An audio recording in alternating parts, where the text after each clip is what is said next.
ఏమీ జరగకపోతేనే నిన్ను కిషోర్ అనే హాస్పిటల్లో జాయిన్ చేశాడా? ఏమీ జరగకపోతేనే డాక్టర్ నీకు బ్లడ్ ఎక్కించిందా? ఏమీ జరగకపోతేనే నువ్వు 2 రోజులు హాస్పిటల్లో ఉండాలని చెప్పారా? అయినా హాస్పిటల్లో ఉండాలని చెప్తే నువ్వు చెప్పబెట్టుకుని ఎందుకు వచ్చా? ఓ, మీకంతా చెప్పేశారన్నమాట. నీకేమైందోనని మేమింత కంగారు పడుతుంటే నువ్వేంటమ్మా అంత తాపీగా మాట్లాడుతున్నావు? చెప్పు రాధా, హాస్పిటల్ నుంచి అంత సడన్గా ఎందుకు వచ్చా? ఎవరి దయాదాక్షిణ్యాల మీదనో ఆధారపడి ట్రీట్మెంట్ చేయించుకోవడం ఇష్టం లేక చాలా. రాధా ప్లీజ్, ఇంతకు మించి నన్నేం అడగకండి. వినాలనే ఆరాటం మీకున్నా చెప్పే ఓపిక నాకు లేదు.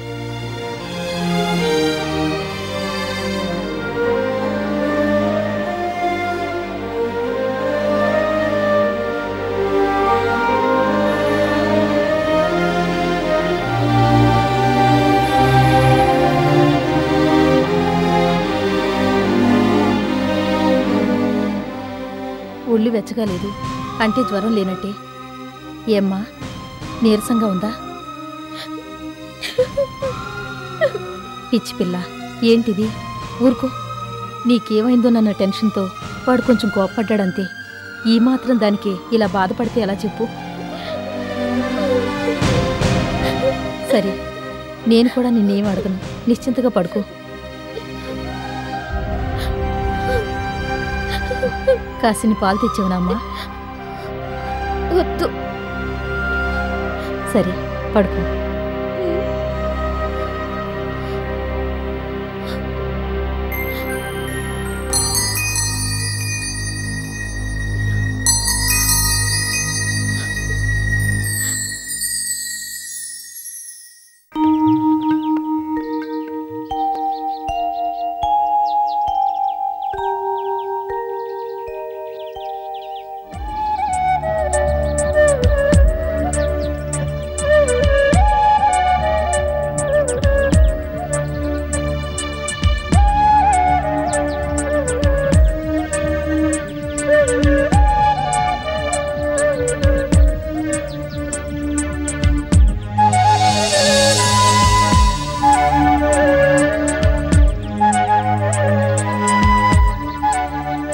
సంధ్య, నా మీద కోపంగా ఉంది కదూ? ఎందుకు? నిన్ను బ్రతిమాలి, బెదిరించి, పోట్లాడి చివరికి నేను ఇలా తీసుకొచ్చినందుకు. సంధ్య, ఇప్పుడు నాకు ఎంత హ్యాపీగా ఉందో తెలుసా? యుద్ధ భూముల శత్రుల చేతి చిక్కి కూడా ఎందుకు బతికానో ఇప్పుడు అర్థమవుతుంది. ఇవాళ ఇలా నీతో కలిసి రావడానికే.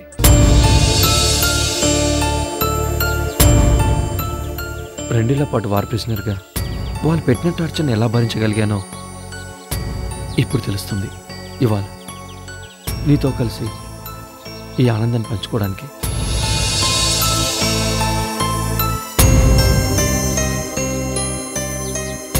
నన్ను చూస్తుంటే నీకు పిచ్చోడు అనిపిస్తుంది కదా?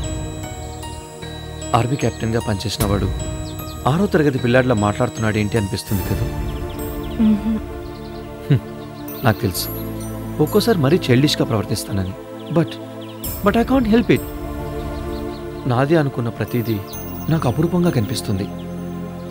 నీకు తెలుసా సంధ్య, స్కూల్లో చేర్పించినప్పుడు నాన్న కొనిపించిన మొట్టమొదటి ఫౌంటైన్ పెన్ నా దగ్గర ఇప్పటికీ భద్రంగా ఉంది. చిన్నప్పుడు అమ్మ వాళ్ళతో కలిసి మొదటిసారి గోదావరి పుష్కరాలకు వెళ్ళినప్పుడు నదిలో ఏరుకున్న గవ్వల్ని ఇప్పటికీ అపురూపంగా దాచుకున్నాను. నోట్బుక్లో దాచుకున్న నిమలిక, ఫస్ట్ టైం క్లాస్ ఫస్ట్గా వచ్చిన ప్రోగ్రెస్ రిపోర్ట్, అన్నీ ఎంతో విలువైనవిగా, తీపి గుర్తులుగా పదిలపరుచుకున్నాను. వాటన్నిటికన్నా అందమైన గుర్తు నువ్వు, నీ నవ్వు. అవును సంధ్య, ఫస్ట్ టైం ఎవరిదో పిల్లో నేను చూశాను. చేసుకుంటే నిన్నే భార్యగా చేసుకోవాలనిపించింది. చేసుకున్నాక అర్థమైంది, ప్రపంచంలో నాకన్నా చాలామంది కోటీశ్వరులు ఉండొచ్చు, కానీ వాళ్ళంతా నా అంత అదృష్టవంతులు మాత్రం కాదు. Yes, I'm proud of my wife.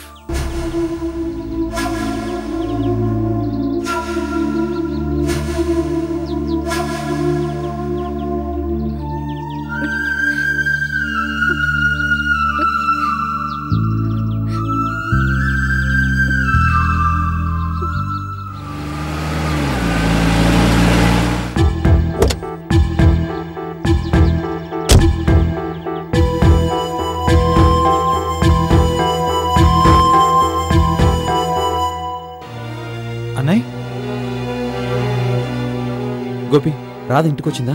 Radha ఇప్పుడే వచ్చిందన్నయ్య. నీ ఫోన్ రాగానే కంగారుగా హాస్పిటల్కి బయలుదేరాను. ఈలోపే రాధ వచ్చేసింది. ఏమైందని అడిగితే ఏమీ చెప్పలేదు. రాధకి ఏమైందన్నయ్య? ఎండలో బాగా తిరిగి తిరిగి సొమ్మసిల్లి పడిపోయింది. లక్కీగా నేను అదే దారిలో వెళ్తూ చూశాను. హాస్పిటల్లో చేర్పించాను. బాగా ఎనిమిగ్గా ఉందని బ్లడ్ కూడా ఎక్కించారు. అవునా? రాధ నాకు ఈ సంగతులన్నీ చెప్పలేదే. చెప్పదు, గొప్ప అభిమానవతి కదా. రాధను పరీక్షించిన డాక్టర్ 2 రోజులు హాస్పిటల్లోనే ఉండాలని చెప్పినా ఉండనుగాక ఉండనని చెప్పి మొండిగా బయటకు వచ్చేసింది. ఈ విషయాలేవి నాకు రాధ చెప్పలేదన్నయ్య.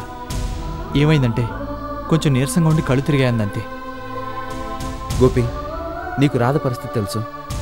తను సేల్స్ గర్ల్గా ఇల్లు తిరిగి కష్టపడుతుంటే నువ్వు దగ్గరే ఉండి కూడా ఎందుకు మాన్పించలేకపోయావు అంటావు. నయానో భయానో ఎందుకు నచ్చ చెప్పలేదు అంటావు.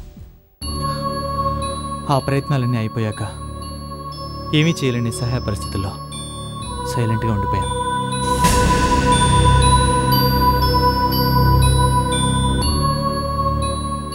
మీ సాఫ్ట్వేర్ కంపెనీ నష్టాల్లో ఉందని విన్నాను. నువ్వేం అడగాలనుకుంటున్నావో నాకు తెలుసన్నయ్య. నా జాబ్ పోయింది. నన్నే కాదు, నాతో పాటు ఇంకో 100 మందిని పైగా తీశారు. మళ్ళీ లైఫ్ మామూలే. పొద్దునే వాంటెడ్ కాలమ్స్ చూడటం, జాబ్స్ కోసం ప్రయత్నం చేయడం. మరి ఇల్లు గడవడం?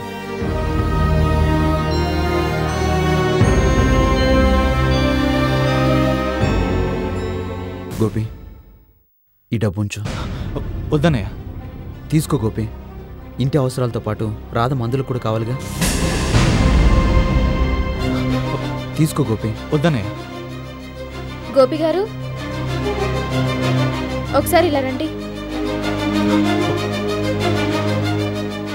గోపి గారు, పిలిచేది మిమ్మల్నే.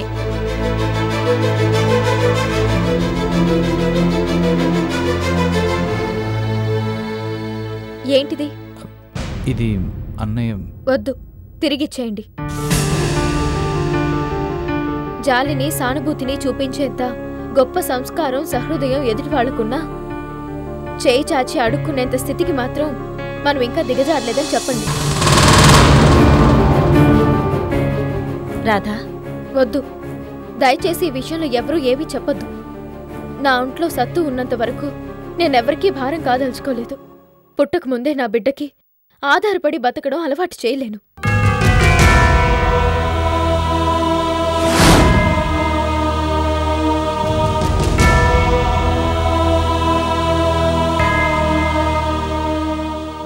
కాఫీ తీసుకో బాబు.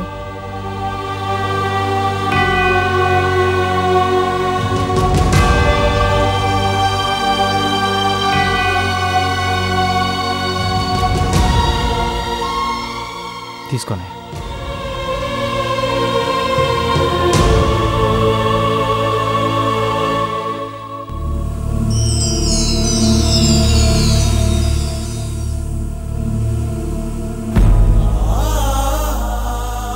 బాబు, కాఫీ.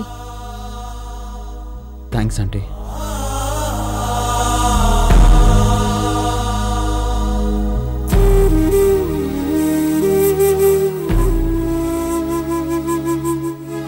ఏంటి రాధా, పాపం కిషోర్ నీ మాటలకు ఫీల్ అయినట్టున్నాడు. డబ్బు తీసుకోవటం ఇష్టం లేకపోతే అదే విషయాన్ని కాస్త మృదువుగా చెప్పొచ్చు కదా. ఇంతకన్నా మృదువుగా చెప్పడం నాకు చేత కాదు. అంత్యనిష్ఠురం కంటే ఆది నిష్ఠురమే మేలు అంటారు. అందుకే ఇలా చెప్పాను.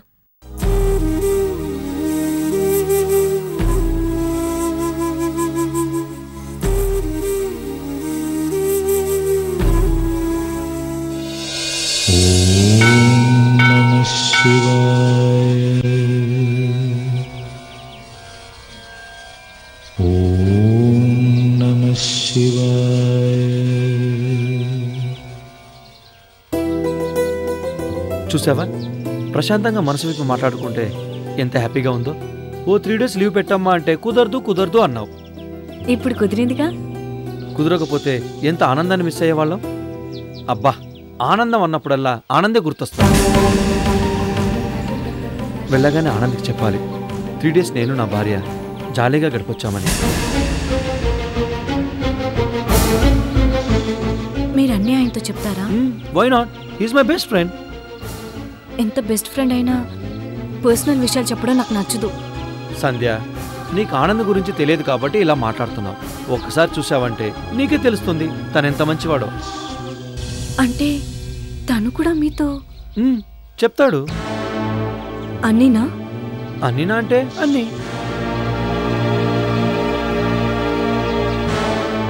సంధ్య, నీకు ఒకటి తెలుసా? వాళ్ళ ఆవిడ కూడా ఈ మధ్య సోషల్ సర్వీస్ ఏదో మొదలుపెట్టిందట. వారానికి ఓ రోజు. అందుకే ఏం తోచక ఆదివారం నన్ను తోడుగా ఉండు అంటాడు. నాకేమో ఆదివారం ఎప్పుడొస్తుందా, నువ్వు ఎప్పుడొస్తావా అని ఎదురు చూడడంతోనే సరిపోతుంది. తమాష కాకపోతే ఏంటి చెప్పు, రోజు మేమిద్దరం చూసుకుంటూనే ఉన్నా మా ఇద్దరు శ్రీమతులకు మాత్రం చూసుకునే ఛాన్సే రాలేదు. ఏం చేస్తాం, దేనికైనా టైం రావాలిగా. వెళ్దాం పదండి. అదేంటి మేడం, మిస్సెస్ ఆనంద్ గురించి చెప్తుంటే నీకు చెమటలు పడుతున్నాయేంటి? అది ఎండగా ఉంది, పదండి.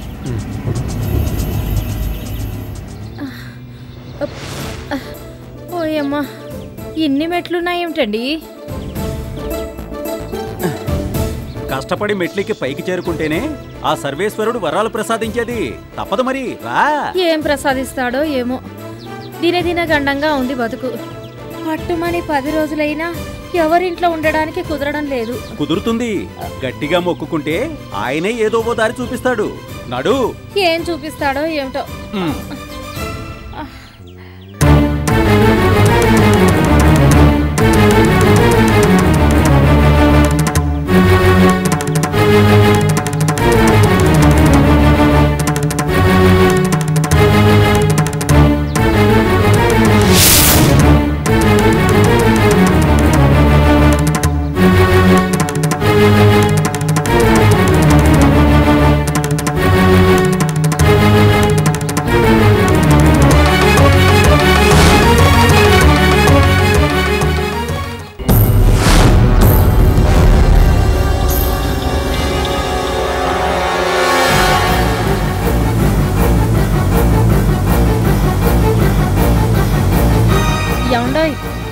ఆ తిరిగేది ఆనంద్ పెళ్ళం సద్య కదూ?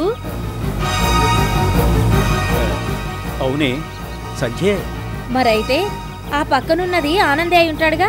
నీ మొహం, ఆనంద్ మలేషియా వెళ్ళాడుగా.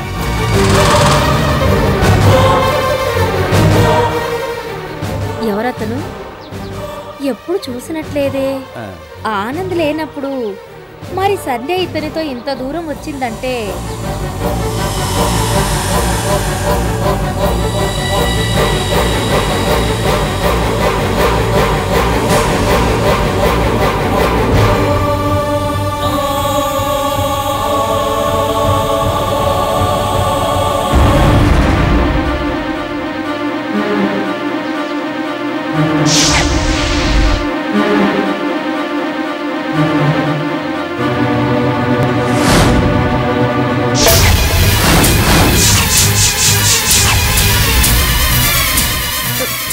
పదండి. పదండి, దీని పని చెప్దాం. ఏమేం సంధ్య, ఏంటా హడావిడి? ఏం లేదు, ముందు మీరు పదండి. అరే, ఏమైందంటే మాట్లాడవే. ఏం లేదు, కొంచెం తలనొప్పిగా ఉంది. తలనొప్ప? టీ తాగుతావా? వద్దు. పోనీ కూల్ డ్రింక్ తేనా? అబ్బా, ఏది వద్దు, ముందు ఆటోని పిలవండి.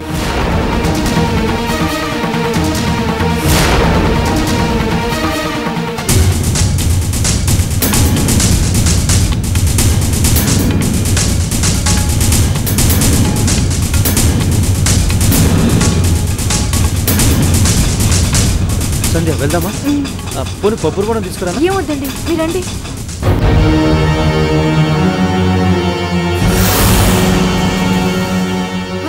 అదిగోండి, సంధ్య ఆటోలో వెళ్ళిపోతుంది.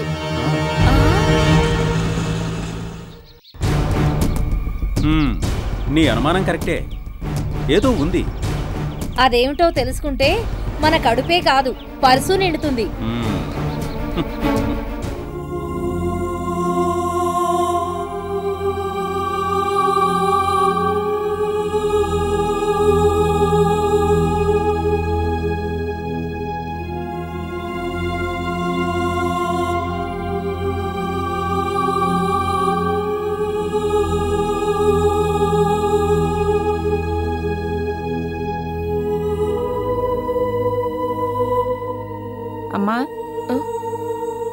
కొంచెం కాలు పైకి.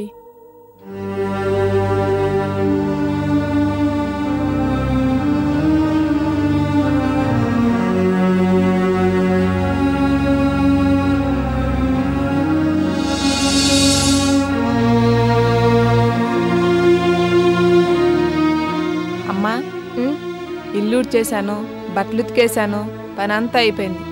వెళ్ళరానమ్మా?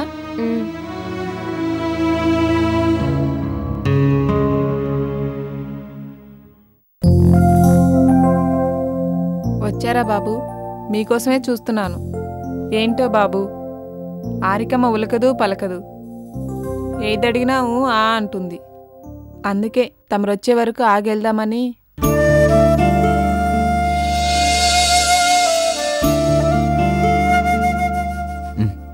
ఈ తల్లి కోలుకోవడానికి ఎన్నాళ్ళు పడుతుందో ఏమో. వస్తాను బాబు.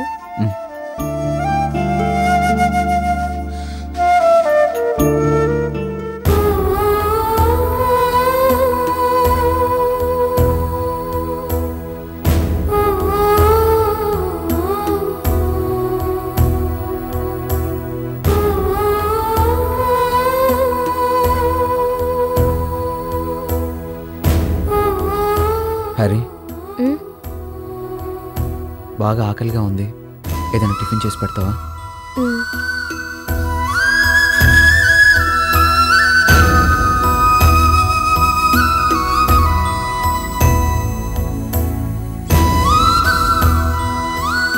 హరి, నిన్ను ఇలాగే వదిలేస్తే పిచ్చిదాని వైపులా ఉన్నా. అందుకే నిన్ను మామూలు మనిషిని చేయాలంటే నేను లేని ఆకలిని గుర్తు చేసుకోవాలి. డైలీ రొటీన్ లైఫ్లోకి నిన్ను బలవంతంగా తీసుకురావాలి.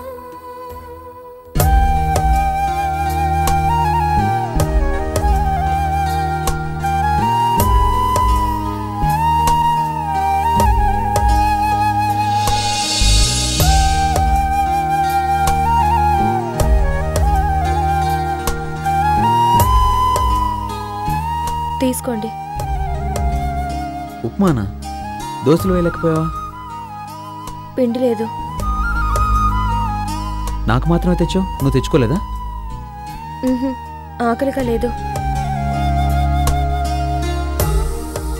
హరి, ఆకలి నాకు లేదు, కానీ మనం బతకాలంటే ఇష్టం ఉన్నా లేకపోయినా ఇవన్నీ తప్పవు. రా.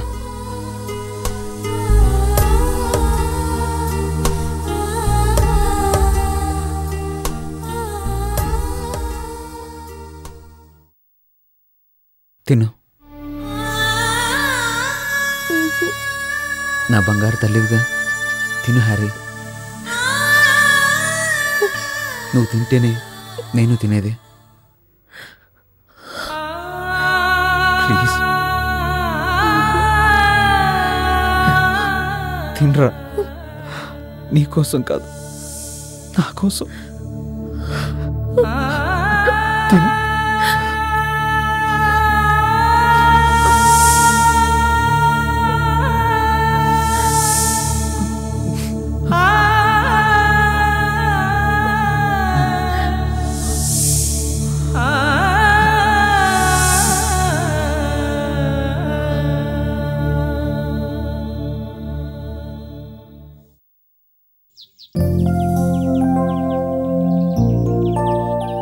ఏమండి, ఈ పాటికి సంధ్య వాళ్ళు రావాల్సింది, ఇంకా రాలేదేమిటి? అబ్బా, నీకు ప్రతిదానికి కంగారే. బయలుదేరి ముందు సంధ్య ఫోన్ చేసి చెప్పిందిగా, ఈ పాటికి వచ్చేస్తూ ఉంటారులే. ఏమోనండి, నాకైతే వాళ్ళు వెళ్ళినప్పటి నుంచి దిగులుగానే ఉంది. పొరపాటున వాళ్ళు ఎవరికంటైనా పడితే? అబ్బా, ఏం కాదులే. అనవసరంగా నువ్వు కంగారు పడినాను కంగారు పెట్టుకు.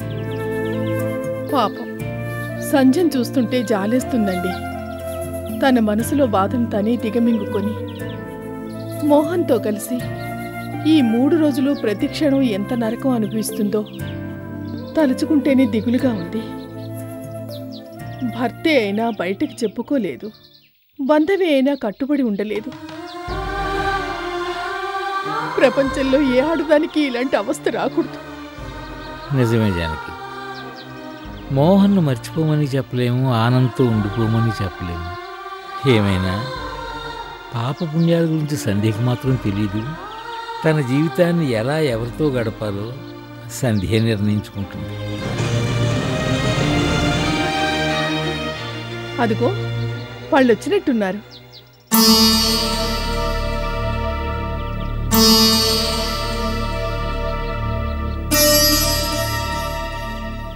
సంధ్య, ప్రయాణం దైవ దర్శనం అన్నీ బాగా జరిగాయమ్మా? జరిగాయి.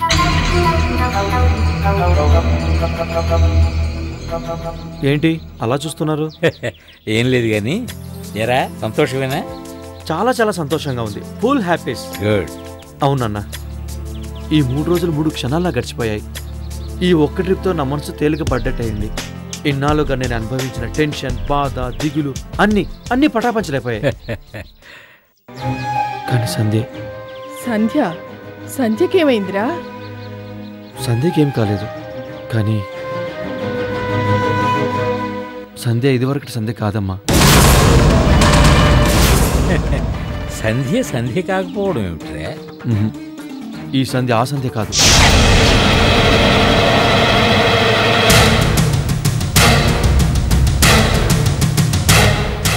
ఒకవేళ బిడ్డని పెంచటం నీకు తలకు మించిన భారం అవుతుంది అనుకుంటే, నాకు తెలిసిన బాగా డబ్బున్న వాళ్ళు ఉన్నారు, పిల్లలు లేని వాళ్ళు ఉన్నారు. వాళ్ళు తప్పకుండా నీ బిడ్డను పెంచుకోవడానికి. అవును, నువ్వు వెళ్ళినట్టు ఆనంద్ తెలుసుగా? తెలుసు. ఎందుకు తెలీదు? వెళ్తున్నట్టు ముందే చెప్పాను కదా.